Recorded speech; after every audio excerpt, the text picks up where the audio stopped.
Hello to everybody, and welcome to what is more or less the intercessions part of our service for today.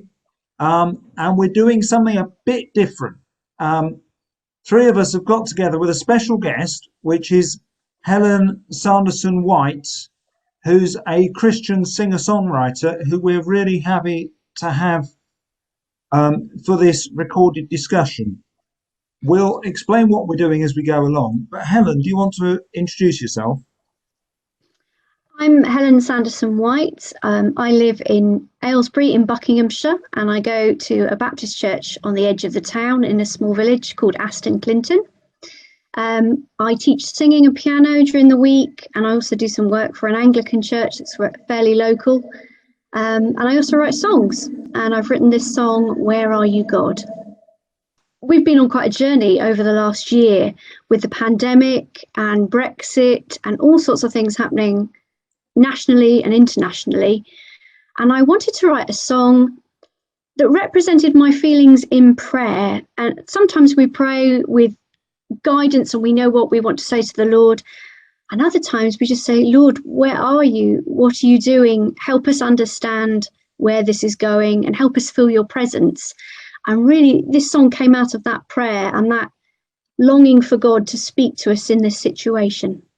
Where are you, God? Where are you, God? Where are you, God? Where are you, God? Where are you, God? Where are you, God? Where are you? Trapped by the storm of the sickness, we hide inside our cozy worlds. No end in sight of this tragedy that's holding back our daily lives. Our backs against the wall, we ask, where are you, God? We need you flowing in our hearts. We need you speaking in our dreams to us. Where are you, God? We need you growing in our hearts. We need you moving in our lives today. Where are you, God?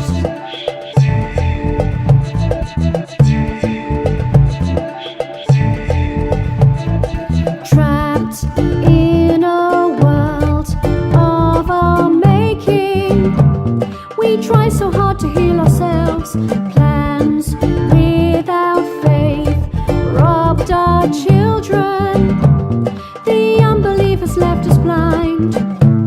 Our backs against the wall, we ask, where are you, God?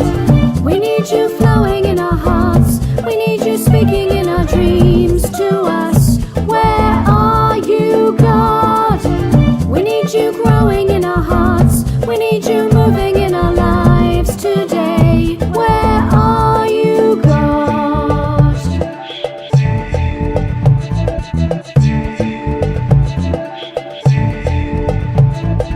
Minds high and hearts low. How far will we go? Some truth and half lies. How long till we cry? Where are you, God? We need you flowing in our hearts. We need you speaking in our dreams to us. Where are you, God? We need you growing in our hearts. We need you moving in our lives today. Where are you, God? We need you flowing in our hearts. We need you speaking in our dreams to us. Where are you, God? We need you growing in our hearts. We need you moving in our lives today. Where are you, God? Where are you, God? Where are you, God? Where are you, God? Where are you, God? Where are you, God? Where are you, God? Where are you, God? Where are you, God? Where are you, God? Okay, so you should have been hearing Helen's song "Where Are You, God?" Rachel, did you had a question? Do you want to kick off with that for Helen? Hi, Helen. That's a great tune. We like it. I was just wondering, with the lyrics, they seem kind of in the past now, as we can see the light at the end of the tunnel coming, to help us. And what I've written here is, I just wondered, is this how you were feeling, that God did leave us and he wasn't there to help us at that time when you wrote the song?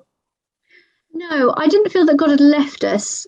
I felt that I was struggling to feel his presence. And I think that's more about us. God never leaves us. Hebrews is quite clear on that. He says, I will never leave you or forsake you. But sometimes we struggle to find God. The noise of the world crowds in on our thoughts and how we feel. And we need to move past that. Sometimes we need to let go of how we feel in front of God. And then we find him. And it was in that moment, really, where I was just saying to the Lord, we've been through so much and we're struggling. And we are coming to a time now where, as you say, the light is at the end of the tunnel, but there's still so much emotion and grief from what we've lost that I just needed to lay it before the Lord and say, help me find you, help me release this to you so that I can let go of it.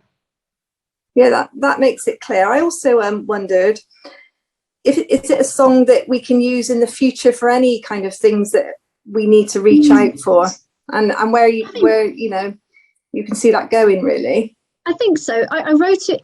It's got a general feel about the pandemic in the first verse, but there are other elements that come into the song that talk about children and things we've lost because we've left God out of our plans.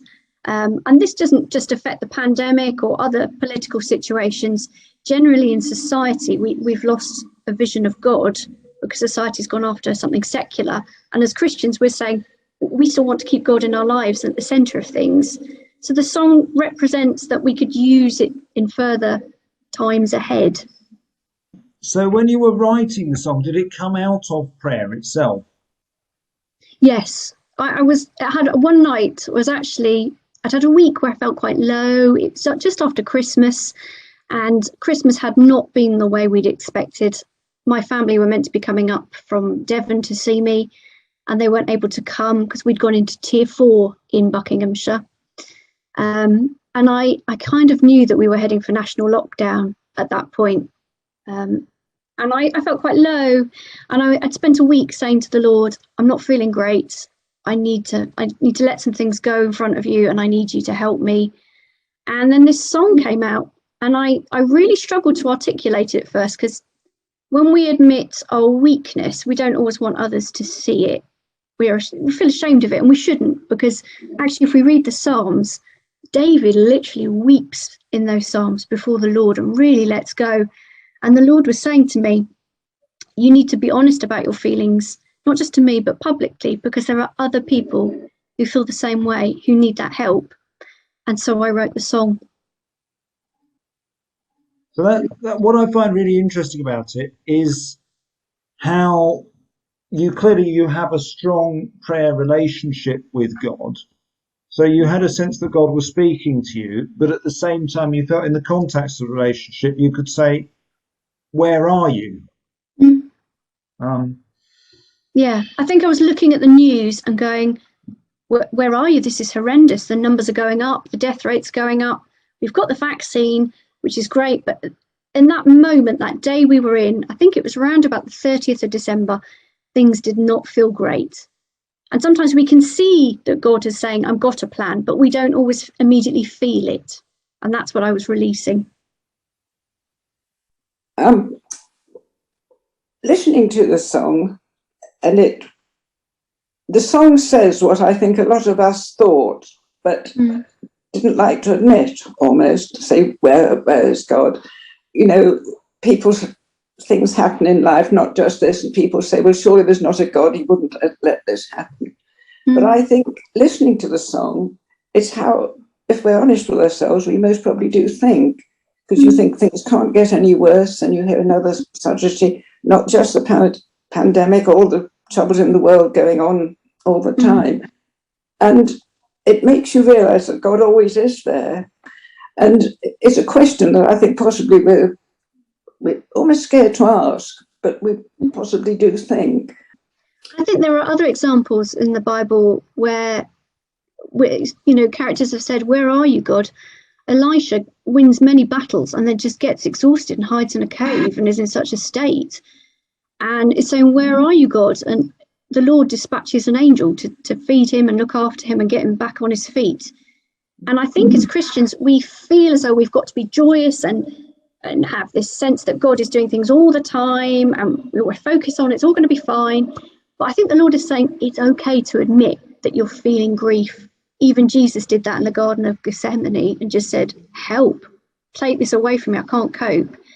And I think it's in that release of being utterly human before the Lord that he goes, "And now I can meet you because you understand your weakness and you understand that you're strong only in me." And that's part of our faith walk, isn't it? To lean on God and be strong in him and not ourselves. One of the things that struck me about the Elijah point is Elijah's somebody with a deep unease about where society is going. And I got some of this from the song, particularly the line that really struck me, and this is maybe listening to my own story as a parent, was the line about plans without faith robbed our children.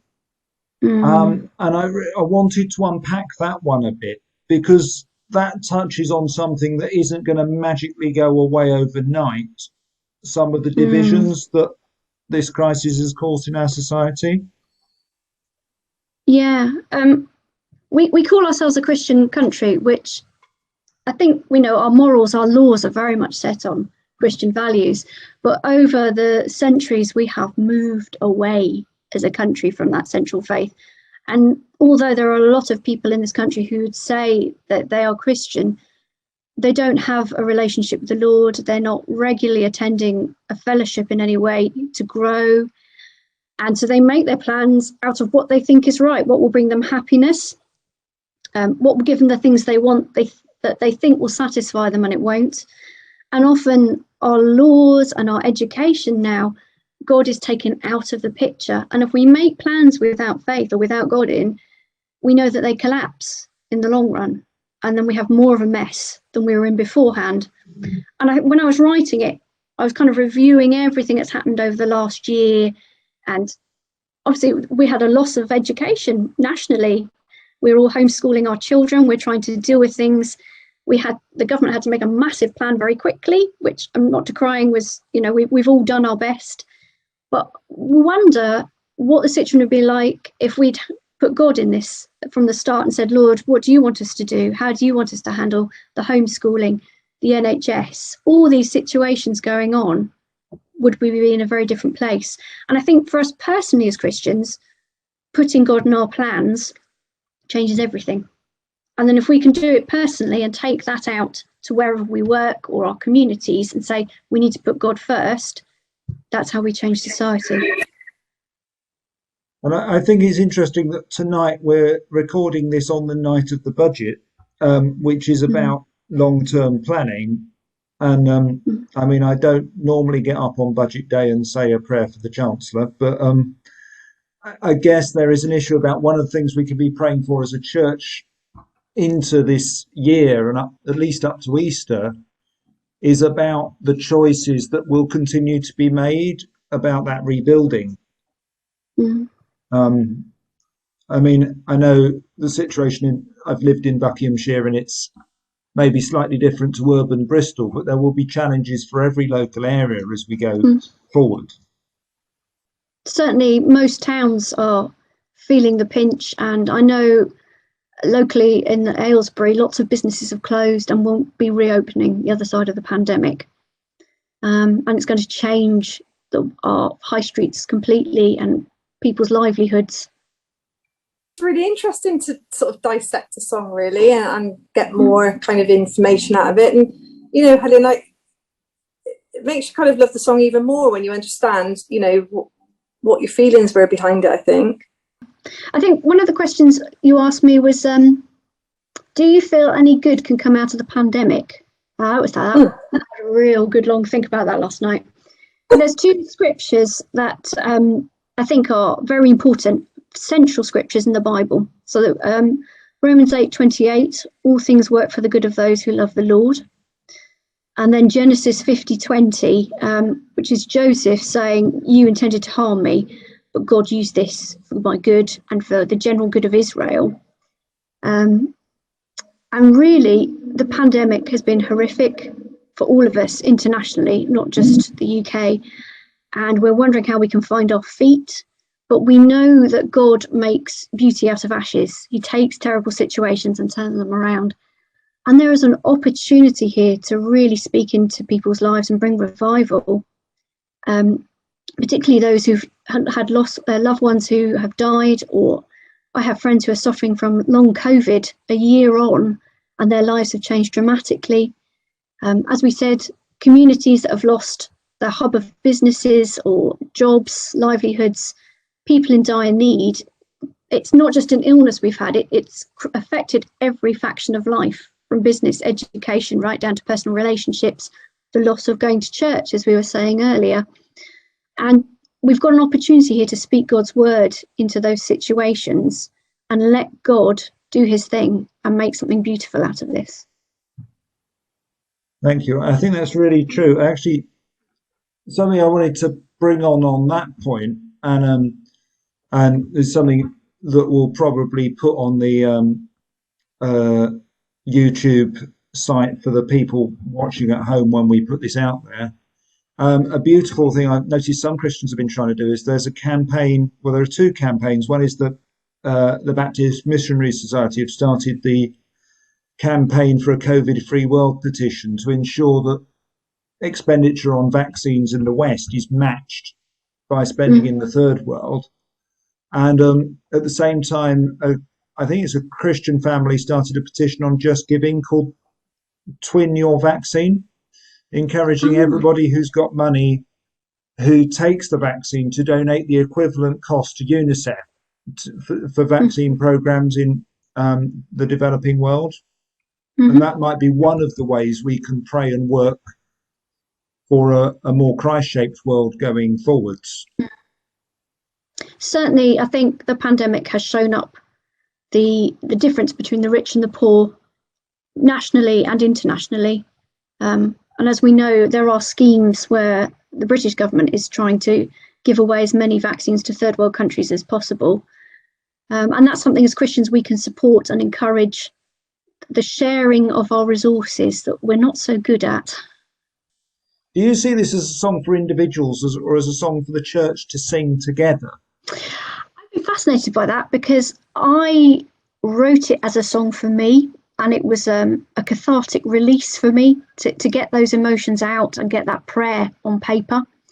But having looked at the lyrics, it could be sung by a congregation, and there's no problem with that, I think. I'm open to anything on that, really. Well, thank you, Helen. It's been really great. What I'll do is I'll write up some pointers for prayer, and we send out our notes after every Sunday, and we'll ask people in the church to pray through some of those points and maybe go back and listen to the song again. And it's really great to share in the ministry we're doing, and we wish you every success. We know it's tough for artists out there at the moment, and I know you also teach music, and that's what you were doing before you joined us. Yes. But like everyone else, you're getting used to living life on Zoom. I spend my whole day on Zoom at the moment. Well, thank you for coming to us, and we'll put the link to your website out on the YouTube as well. Brilliant, thank you. Well, thank you, everybody, and we'll wave goodbye to everybody at home. Bye. Bye. Thank you. Trapped by the storm of the sickness, we hide inside our cozy worlds, no end in sight of this tragedy that's holding back our daily lives. Our backs against the wall, we ask, where are you, God? We need you, fly.